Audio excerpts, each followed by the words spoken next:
L'Ukraine n'est pas le seul pays à humilier la Russie et son président, Vladimir Poutine. L'Inde aussi vient de s'y mettre, en refusant une offre du Kremlin pour acheter l'un des avions de chasse les plus avancés de la Russie, le Su-57. C'est l'avion de chasse le plus avancé de l'armée de l'air russe. Mais selon l'Inde, ce n'est guère plus qu'un appareil défectueux, truffé de bugs et non éprouvé, qui ne peut pas rivaliser avec le propre chasseur de 5e génération de New Delhi, l'Advanced Medium Combat Aircraft. Advanced Medium Combat Aircraft. C'est un coup dur pour le Kremlin. L'économie russe devenant de plus en plus fragile, Poutine doit conclure un maximum d'accords avec les pays encore prêts à commercer avec la Russie. C'est l'un des seuls moyens pour lui de maintenir l'afflux d'argent dans le pays et de financer l'invasion coûteuse de l'Ukraine. Il subit déjà une crise énergétique inédite et une production pétrolière paralysée par les frappes répétées de drones ukrainiens sur l'infrastructure pétrolière russe, ainsi qu'aux effets toujours plus graves des sanctions occidentales imposées par des pays comme les États-Unis et les membres de l'Union européenne.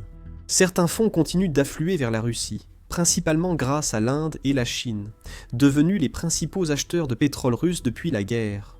L'économie du Kremlin est bien plus faible qu'il y a quelques années.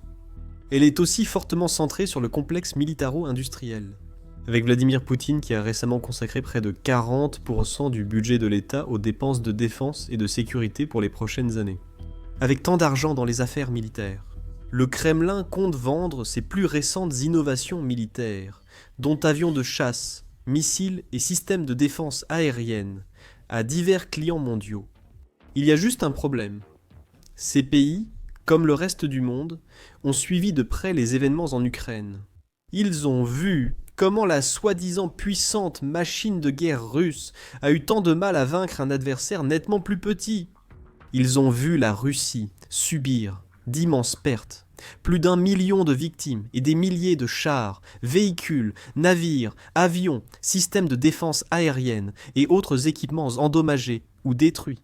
Ils ont constaté que les forces du Kremlin, malgré leurs missiles, drones et autres armements, soi-disant inégalés et à la pointe de l'industrie, ont été totalement incapables de capturer une seule ville ukrainienne depuis 2022. Ils ont entendu que les défenses aériennes russes dites haut de gamme étaient détruites par des drones bon marché, et que chars et véhicules blindés étaient inefficaces en ville. Des systèmes d'artillerie incapables de tirer, des avions de chasse abattus en plein ciel, et des radars incapables de détecter les missiles entrants, jusqu'à ce qu'il soit trop tard. En conséquence, l'image de la Russie a radicalement changé. Beaucoup de pays voyaient autrefois la Russie comme l'une des principales superpuissances militaires mondiales. Ils auraient investi avec enthousiasme dans tout l'arsenal du Kremlin qu'ils pouvaient se permettre. Aujourd'hui, après avoir lu les gros titres et vu les reportages sur échec après échec et perte après perte, ces mêmes nations commencent à se demander si cela vaut vraiment la peine d'investir dans les équipements russes. Après tout, l'Inde est en tête, faisant partie des pays qui investissent le plus dans leurs forces armées chaque année. Récemment, elle a modernisé ses forces armées et accru les investissements dans des innovations et technologies nationales. Elle a également été, historiquement, l'un des plus grands acheteurs d'armes russes et soviétiques au monde. Cela a débuté dans les années 1960 quand l'Inde a acheté beaucoup de matériel militaire à l'Union soviétique. À peu près à la même époque, des nations occidentales comme les États-Unis et le Royaume-Uni fournissaient de grandes quantités d'armes au Pakistan. L'Inde a constaté que l'Union soviétique était prête à lui fournir un soutien politique, des technologies avancées et du matériel à prix raisonnable pour renforcer ses capacités militaires. Ainsi, une relation solide s'est nouée entre les deux nations, l'Inde acquérant de nombreux véhicules, aéronefs, navires et armes soviétiques puis russes. Exemple.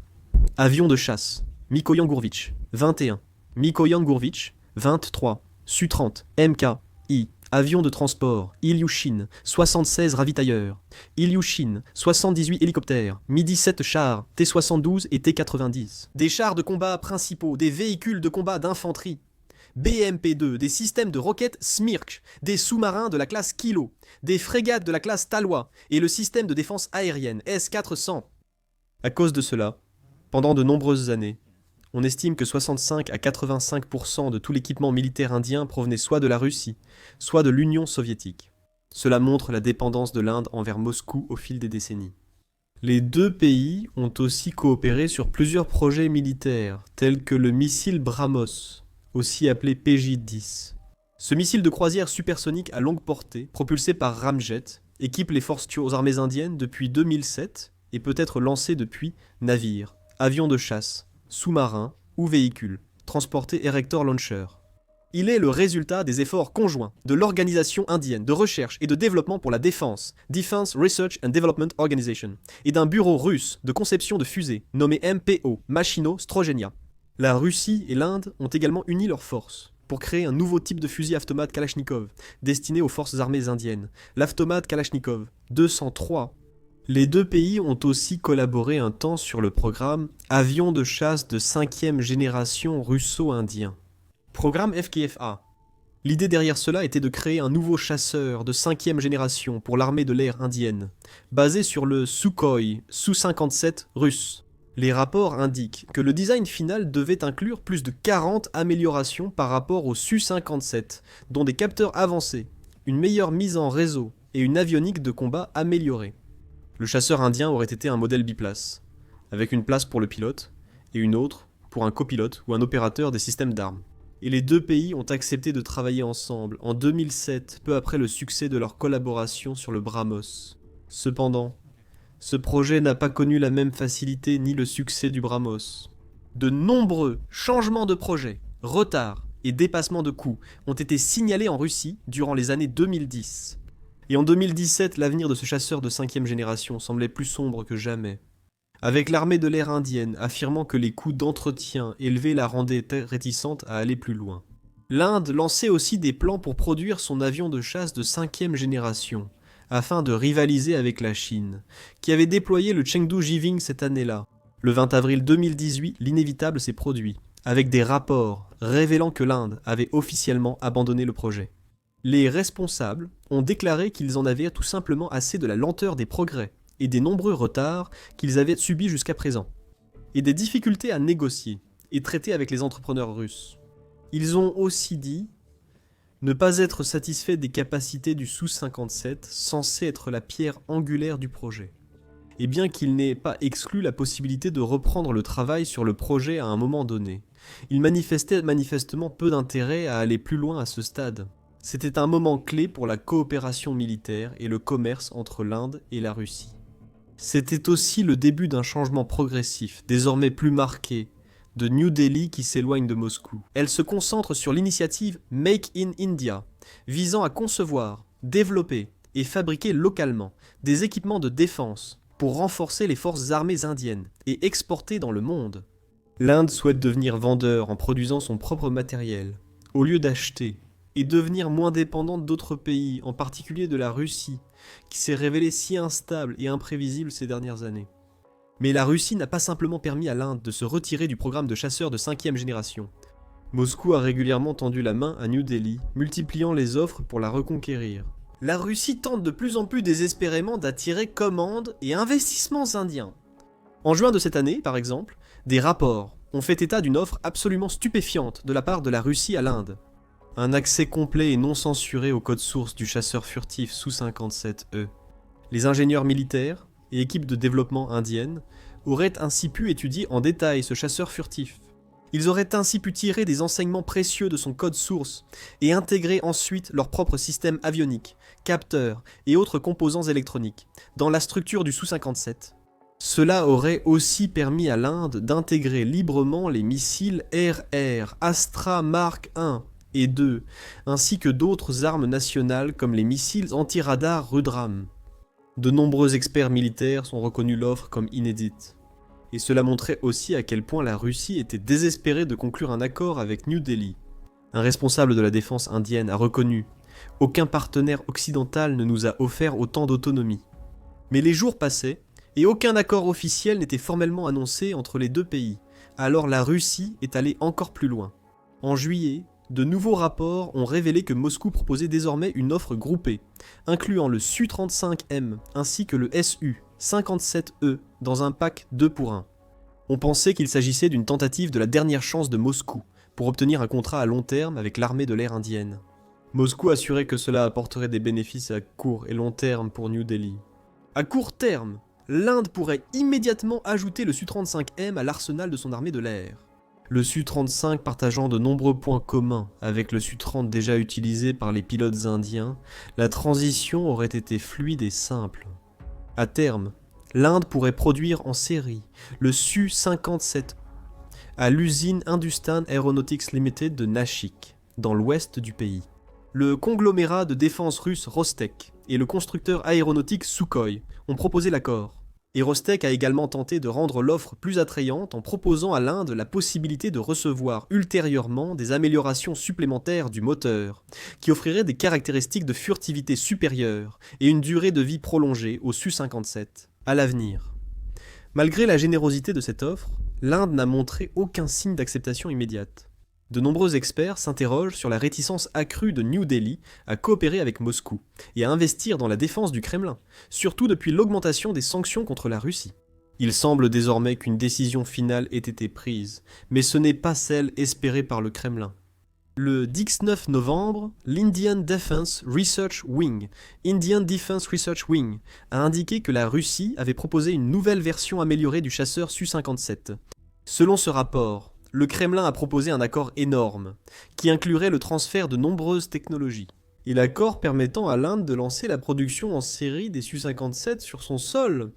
La Russie aurait aussi offert à l'Inde d'utiliser des technologies du Su-57 pour améliorer la conception de son chasseur de 5e génération, l'Advanced Medium Combat Aircraft. Et par-dessus tout cela, Moscou a également inclus son turboréacteur de 5e génération 177S, conçu par la United Engine Corporation de Russie, spécifiquement pour propulser des avions comme le Su-57E. Ce moteur puissant offre jusqu'à 6000 heures de fonctionnement et génère une grande poussée tout en consommant moins de carburant que des modèles similaires. Il possède aussi d'autres caractéristiques techniques remarquables et des avantages uniques, dont ses tuyères furtives réduisant les signatures infrarouges. Le moteur 177S est un atout pour cet accord, notamment pour l'Inde, qui a eu des difficultés à développer des moteurs à réaction. Elle développe son moteur Gas Turbine Research Establishment GTX 35 VS Cavalry depuis littéralement des décennies maintenant, et il n'est toujours pas prêt à être déployé pour une utilisation opérationnelle. Certains experts estiment que le programme Cavalry a encore besoin de 10 à 12 ans avant d'être enfin achevé. Proposer à l'Inde un moteur à réaction furtif prêt à l'emploi paraît astucieux de la part de Moscou, mais cela pourrait ne pas suffire. Sur X, l'Indian Defense Research Wing, qui avait révélé les détails de l'offre russe, a estimé que ce n'était pas une bonne affaire. En ce qui concerne l'Inde, la Russie veut toujours que les Indiens croient que le transfert de technologie du Su-57 profitera au programme Advanced Medium Combat Aircraft, mais ce n'est plus réaliste. L'Advanced Medium Combat Aircraft est sur le point de dépasser largement le Su-57 en matière d'avionique et de système d'armes. Le Su-57 ne gardera un avantage que par sa capacité d'emport d'armement. La Russie souhaite que l'Inde accepte cet accord, estimant que ses ingénieurs et équipes de développement pourraient beaucoup apprendre du Su-57 et exploiter ces données pour améliorer l'Advanced Medium Combat Aircraft encore en développement et dont la production en série n'est prévue qu'en 2035. Cependant, selon la Indian Defense Research Wing, l'Inde n'apprendrait probablement pas beaucoup plus en étudiant davantage le Su-57 ou en obtenant les technologies russes récentes, car son Advanced Medium Combat Aircraft est, du moins en théorie, destiné à être un avion bien supérieur selon presque tous les critères majeurs. Malgré le travail restant sur les Advanced Medium Combat Aircraft, l'Inde fonde de grands espoirs sur ce projet. Conçu pour la supériorité aérienne, la guerre électronique, les frappes au sol et la suppression des défenses ennemies, on dit qu'il intégrera des fonctionnalités de pointe, notamment des technologies de pilote électronique, assisté par l'intelligence artificielle des systèmes intégrés de gestion de la santé de l'appareil et des communications réseau avancées. Selon les dernières données, l'Advanced Medium Combat Aircraft peut atteindre une vitesse maximale de Mach 2,15, soit environ 2650 km/h. Il a une portée de combat prévue d'environ 1600 km.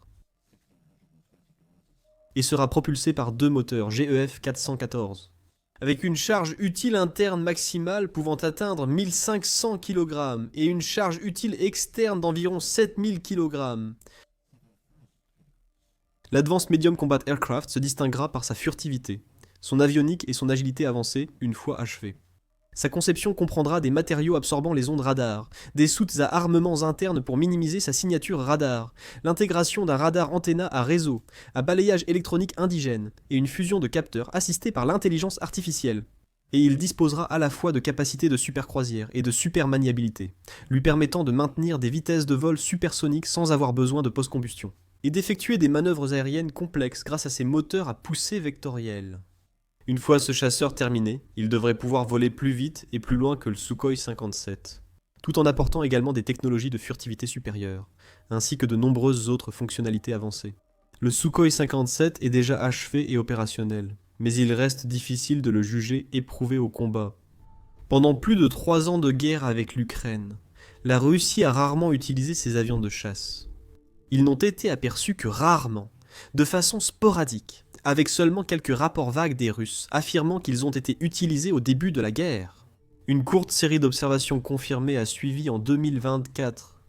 Si ces avions de chasse sont aussi performants que le disent de Poutine et d'autres responsables russes, il est logique que les commandants du Kremlin veuillent les utiliser au maximum pour infliger le plus de dégâts aux défenses aériennes ukrainiennes et à d'autres actifs clés. Pourtant, ils ne l'ont pas fait. Plusieurs explications existent, dont le fait que ces avions de chasse sont encore très récents. La Russie n'aurait toujours pas un très grand nombre d'unités opérationnelles. Elle n'a donc pas pu déployer trop de Su-57 dans le ciel au-dessus de l'Ukraine. L'autre raison, cependant, et celle que de nombreux experts considèrent comme l'explication la plus précise et la plus probable, est que les commandants russes craignent l'humiliation potentielle et les dommages à leur réputation qu'ils subiraient s'ils envoyaient des Su-57 attaquer l'Ukraine, et que certains soient détruits durant le processus. Étant donné l'efficacité des défenses aériennes ukrainiennes pour abattre les drones, missiles et avions russes, les systèmes de missiles de Kiev pourraient aussi abattre les nouveaux chasseurs sophistiqués du Kremlin. Cela, à son tour, rendrait beaucoup plus difficile pour Moscou de convaincre des pays comme l'Inde d'y investir réellement. De plus, le Su-57 n'a pas vraiment connu les débuts les plus prometteurs dans sa vie opérationnelle. Des rapports indiquent que de nombreux premiers avions livrés à l'armée de l'air russe sont des prototypes ou des pré-productions avec d'anciens moteurs moins puissants. Des documents russes ayant fuité révèlent que de nombreux Su-57 en service en Russie sont incomplets, manquant de composants essentiels comme le système de refroidissement, l'antenne antenna, un réseau à balayage électronique des modules de réception, et le pod électro-optique 101 KSN, qui assure surveillance tout temps, capacité radar et détection infrarouge. De plus, plusieurs cas documentés de défaillances techniques aléatoires et d'accidents impliquant le Su-57 ont été signalés au cours de sa brève existence jusqu'à présent. En décembre 2019, le premier Su-57 de série s'est écrasé lors de son dernier essai en usine, à cause d'une panne aléatoire du système de contrôle. Quand l'équipement le plus sophistiqué et le plus avancé de la Russie est aussi défaillant, bogué et peu fiable que cela. Il n'est pas étonnant que l'Inde semble de moins en moins intéressée par de nouveaux investissements ou acquisitions.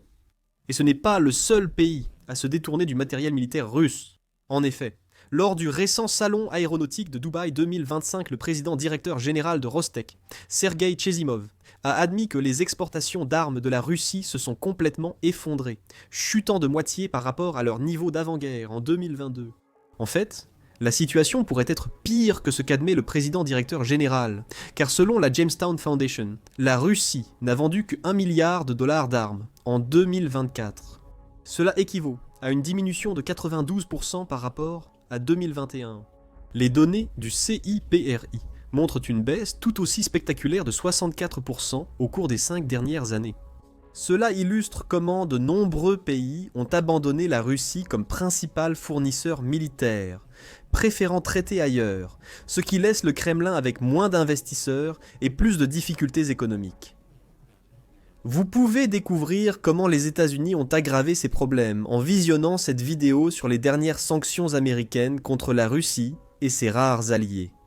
Ou, pour un examen approfondi d'une autre des nombreuses crises du Kremlin, regardez cette vidéo qui explique en détail comment la Russie commence à manquer de chars bien plus rapidement qu'elle ne peut se permettre d'en fabriquer de nouveaux. Pour suivre l'actualité de la guerre Russie-Ukraine et voir plus de vidéos comme celle-ci, abonnez-vous à notre chaîne et activez les notifications.